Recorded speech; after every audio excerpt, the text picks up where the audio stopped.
हरियाणा के निजी स्कूलों के लिए सरकार ने जनहित में हाल ही में एडवाइजरी जारी की है। स्कूल बैग, किताबें, ड्रेस और स्टेशनरी के लिए माता पिता को मजबूर नहीं कर सकते कि ये कहां से खरीदे, पर सख्ती के बावजूद प्राइवेट स्कूल अब भी नहीं मान रहे हैं। दरअसल टोटल न्यूज की अंदरूनी जानकारी में सामने आया है कि स्कूल पब्लिशर्स और होलसेलर के नेक्स को तोड़ना आसान नहीं है और फिर विधायक मंत्रियों को इन्हीं स्कूलों से बच्चों की फीस माफी और दाखिले करवानी पड़ते हैं। इसलिए चेतावनी अमूमन आई वॉश ही होती है।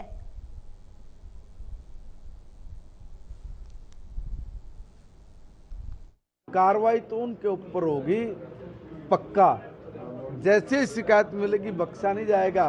पूरे हरियाणा भर में कोई स्कूल है वो जो जबरदस्ती करते हैं कि भाई स्कूल से किताब लो और उसके मनमाने रेट, स्कूल से ही ड्रेस लो उसका मनमाना रेट, उसकी जो हम लोगों के पास शिकायत आती है, अब कोई शिकायत आई तो उसको जो भी विभागीय कार्रवाई बनेगी उससे वो बचेगा नहीं। एबीवीपी से निकलकर आए प्रदेश के शिक्षा मंत्री महिपाल ढांडा युवा और ऊर्जावान मंत्री हैं। अक्सर प्राइवेट स्कूलों को आजकल चेतावनी दे रहे हैं कि नियमों का पालन नहीं किया और नए शैक्षिक सत्र में स्कूल बैग, किताबें, ड्रेस और स्टेशनरी कहां से खरीदनी है, इसके लिए मजबूर किया तो सख्त कार्रवाई होगी। चूंकि प्रदेश में स्कूलों का नया शैक्षिक सत्र शुरू हो चुका है, इसलिए सरकार की ओर से जारी एडवाइजरी का पूरा पालन न करते हुए अब भी स्कूल संचालक और प्रिंसिपल विद्यार्थियों पर दबाव डाल रहे हैं कि वो बैग, बुक्स, ड्रेस और स्टेशनरी वहां से खरीदें। शिक्षा विभाग को अब तक अलग अलग जिलों से ऐसी ईमेल और फोन से करीब 250 शिकायतें मिली हैं। इन शिकायतों की जांच के लिए जिलों में एचसीएस अधिकारी की अध्यक्षता में कमेटियां बनाई गई हैं। लीजिए पहले एक अभिभावक की आपत्ति। जी, ये स्कूलों की मनमानी हो रही है। जो हमारे शिक्षा मंत्री जी ने भी आदेश जारी किया है कि कहीं से भी बच्चा स्कूल की किताबें ले सकता है, किसी भी स्कूल की, लेकिन ये लोग बार बार कहने के बावजूद भी शिक्षा मंत्री के कहने से मान नहीं रहे हैं और इनके खिलाफ सख्त कार्रवाई होनी चाहिए। गौरतलब है कि शिक्षा मंत्री और शिक्षा विभाग के अफसरों की इन चेतावनियों के बारे में टोटल न्यूज ने एक ऐसे शख्स से बात की जो सालों से रिटेल बुक शॉप चलाते हैं। उनसे बात का निचोड़ ये निकला कि ऐसी चेतावनियां पहले भी सामने आती रही हैं। ये आई वाश है क्योंकि नए सत्र में हर बार स्कूल संचालकों, पब्लिशर्स और होलसेलर्स का नेक्सिस होता है। ये तीनों मिलकर काम करते हैं। होलसेलर्स रिटेलर्स को 5% कमीशन देते हैं, बड़ा हिस्सा नेक्सिस मिलकर बांटता है। लीजिए एक और अभिभावक। स्कूल वालों की मनमानी है जी। वो कहते हैं एक ही उन्होंने ठेका निपटा रखा है कि बाहर से ले आओ, और बाहर जाते हैं तो इतने महंगी महंगी किताबें देते हैं। बच्चों का इतना बड़ा बैग है, बच्चे होते हैं नर्सरी क्लास के, ना तो इतना वजन उठाया जाता है और 5-5, 6-6 हज़ार की किताबें देते जा रहे हैं। और इनका मुद्दा आज तक समझ नहीं आया, क्या ठेकेदारी है, क्या ये तो धंधाली हो रही है सारी।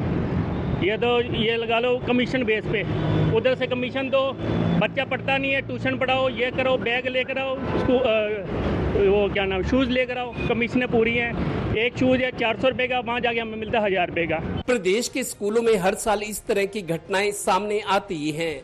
दरअसल ज्यादा कार्रवाई इसलिए सामने नहीं आती क्योंकि नेता, विधायक और मंत्री इन्हीं स्कूलों से सिफारिश करके बच्चों के दाखिले, फीस माफ और उन्हें सुविधाएं दिलाते हैं, क्योंकि यहाँ इन्हें अपने वोट पक्के रखने होते हैं। अभी 2 दिन पहले ही एक बड़ी रैली में स्कूल की बसें लोगों को वहां ले गई और वापस ले आई।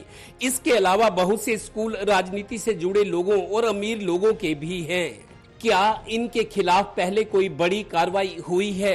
क्या सरकारी स्कूल ऐसे ही चलते रहेंगे? मर्जी से कहीं कुछ चलता है, कहीं कुछ नहीं चलता। एक पॉलिसी होनी चाहिए। सबसे पहले सरकारी स्कूलों को आप मजबूत करो। हमारे माँ बाप सरकारी स्कूलों से ही पढ़ के निकले थे, आगे निकले। आज के दिन भी आप देखते हो कि सरकारी स्कूलों में अगर उनको हम दुरुस्त करें, आम नागरिक का बच्चा क्यों सरकारी स्कूलों में नहीं जाके जो थोड़ा सा भी 4 पैसे कमाएगा वो प्राइवेट स्कूल में बच्चों को भेजेगा? उसकी क्षमता नहीं है, लेकिन मजबूर हो जाता है क्योंकि सरकारी स्कूलों में वो व्यवस्था नहीं मिलती। और हाँ, कोरोना काल में प्रदेश में अस्पतालों की लूट खसूट बहुत हुई।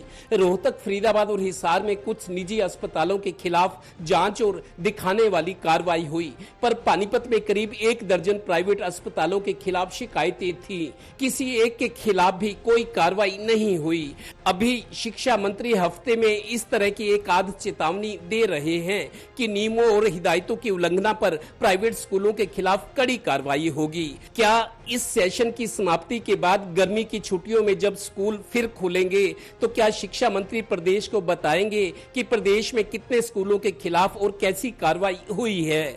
और अब शिक्षा मंत्री के अपने ही जिले पानीपत और दूसरे मंत्री कृष्ण पवार की इसराना विधानसभा के गांव अल्लूपुर नैन के सरकारी स्कूल की एक बड़ी शिकायत। गांव की पंचायत ने टोटल न्यूज को एक शिकायत भेजी है कि अल्लूपुर नैन के सरकारी स्कूल का प्रिंसिपल कभी टाइम पर स्कूल नहीं आता, 10 साढ़े 10 बजे भी आता है। कोई और शिक्षक लेट हो जाए तो उसे धमकाया जाता है। ये शिकायत पंचायत ने स्थानीय मंत्री, बीईओ और डीईओ तक को की, पर कोई कार्रवाई नहीं हुई। ग्रामीणों का आरोप है कि प्रिंसिपल के खिलाफ मंत्री को की गई शिकायत पर भी कुछ नहीं हुआ। बीईओ और डीओ ने भी कुछ नहीं किया। ओवर टू शिक्षा मंत्री एंड पंचायत मंत्री। सहयोगी टीम पी मल्होत्रा और श्रीनिवास के साथ Devendra Kathoria, total news, Panipat bureau.